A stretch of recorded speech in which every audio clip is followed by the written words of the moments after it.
Čas je za predstavitev še tretjega novinca za naslednjo sezono. 23-letni Jan Repas je zadnja 3 leta preživel na severu Francije, igral tekme v eni najmočnejših evropskih lig, potem tudi v francoski drugi ligi, s temi izkušnjami pa se je sedaj vrnil v Slovenijo. Ja, lahko samo rečem, da sem si v teh 3 letih v tujini priboril, v bistvu dobil prepotrebne izkušnje, ki jih bom lahko zdaj koristil.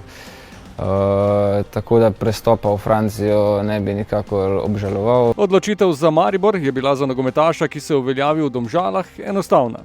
Želel sem si novega izziva, tako da ko sem dobil klic iz Maribora, nisem kaj dosti okleval.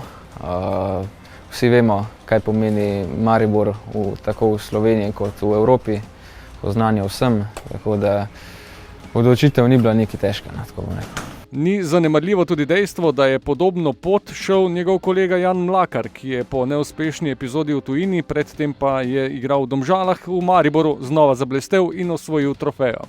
Upam, da bo v bistvu enako. Jana osebno poznam, zelo dobro se je tukaj uveljavil, takrat sem tudi spremljal tekme in vse, tako da ja, upam, da ponovimo nekakšno tako zgodbo. V primerjavi z Mlakarjem je sicer Repas vknjižil tudi že veliko nastopov v slovenski ligi, tudi v Ljudskem vrtu, kjer je odigral svojo zadnjo tekmo pred odhodom v Francijo. Je odigral nekaj tekem, tako da točno ve, kaj ga v Ljudskem vrtu čaka. Ja, vedno, ko smo igrali z Domžalami tukaj v Ljudskem vrtu, je bil posebno vzdušje, posebna kulisa.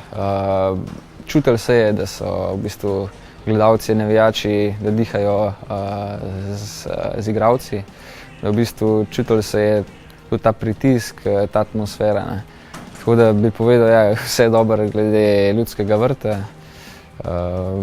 Je pa to ziher najboljši, najbolj, kako bi rekel, emocionalen štadion v Sloveniji.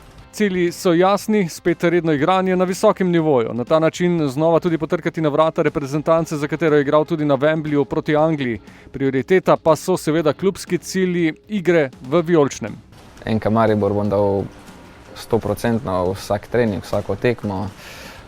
Dal bom svoj maksimum in želel in poskušal ekipi pomagati do zaželenih ciljev. Cilj je seveda biti prvi na lestvici in v bistvu prideti čim dlje v Ligi prvakov oziroma v Europa ligi. Jan Repas, dobrodošel v Ljudskem vrtu, veliko uspešnih tekem brez poškodb in naj bo novo obdobje v karieri posuto s trofejami.